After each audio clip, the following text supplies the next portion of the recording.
Welcome to the PCS Adventures Educator Spotlight Series. In today's sponsored feature story, we're exploring how an elementary school teacher is sparking a love of storytelling through the art of claymation. We caught up with Maggie Gallimore to see how she's implementing this program in an after-school setting, allowing kids to craft characters and animate frame by frame.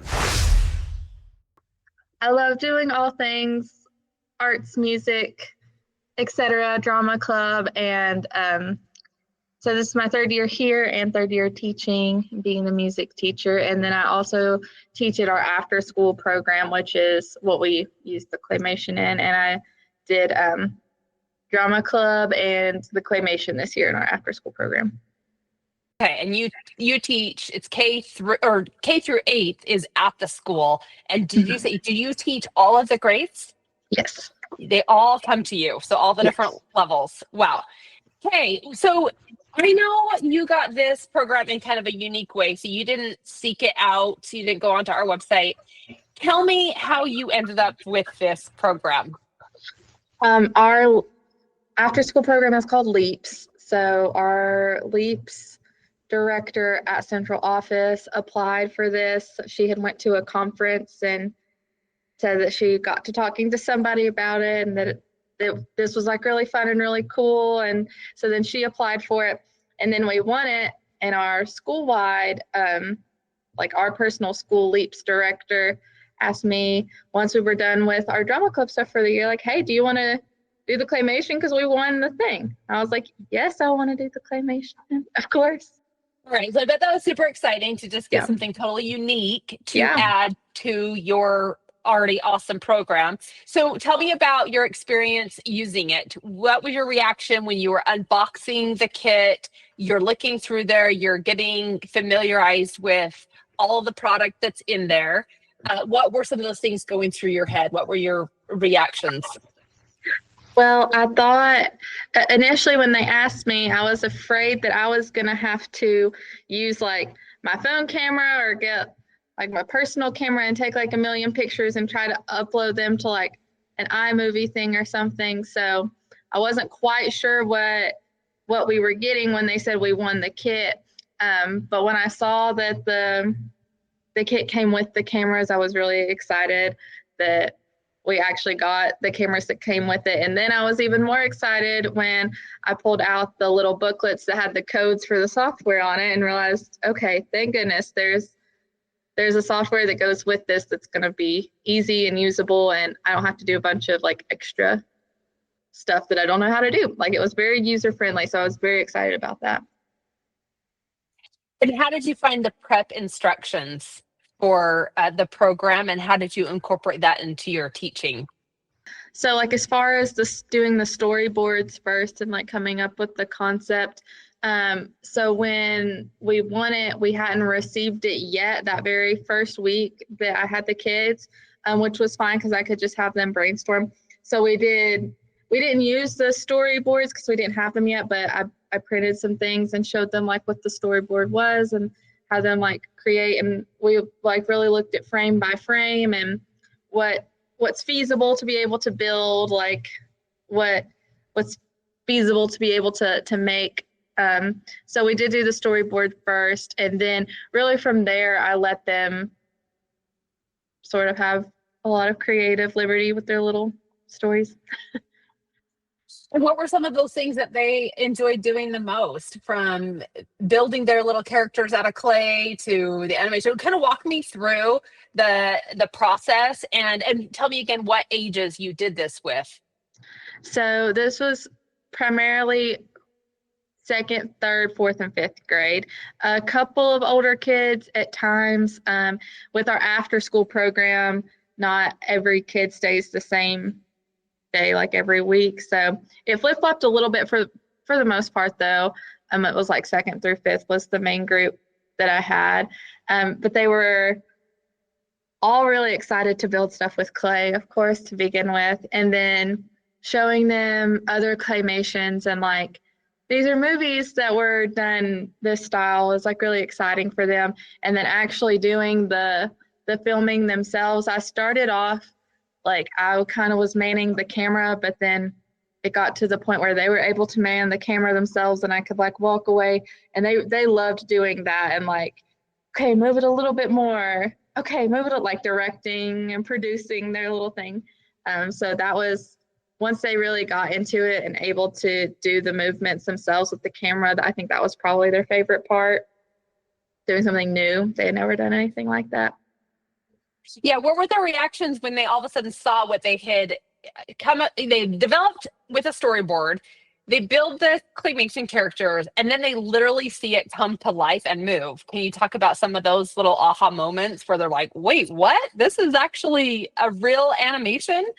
Yeah.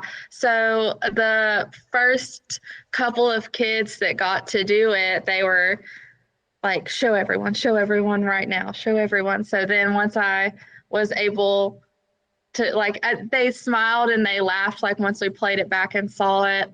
And then once the other kids kind of saw those first couple of kids doing it, they kind of were like, oh my gosh, this is going to be so cool. And then I'm going to have them do this and do this. And they were all, they were all really proud of it. Like a lot of our kids really, they're like, can you please put these on YouTube? Send them to our parents right now. And I'm like, oh, okay, let me try to see what I can download and like show our teachers, show Mr. Music, show Miss Johnson, like show them.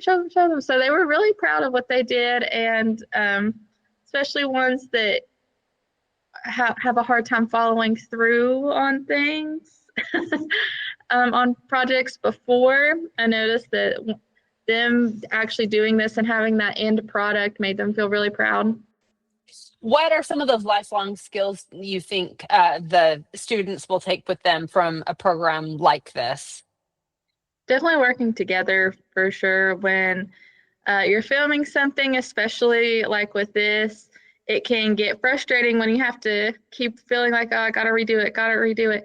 And being able to communicate with somebody else and not like losing your cool or getting mean, but actually working together to make it happen. I think they will take that, and I noticed that a lot, honestly, with this. Perfect. And what was your favorite part about the program? I just love to seeing them be proud of something. There's just like one little special boy to me that can never follow through on anything. But he did a little claymation that was phases of the moon, and he would have done more if we had even more time here at the end of the year. We just didn't. But he was like so proud of it. He was so proud of it, trying to like show everyone and tell everyone. And so I just loved them taking pride in what they did. That was my favorite part. And being a music teacher, you do more of the artsy side of, you put the A in STEAM. So we talked about a lot, with STEM and STEAM curriculum.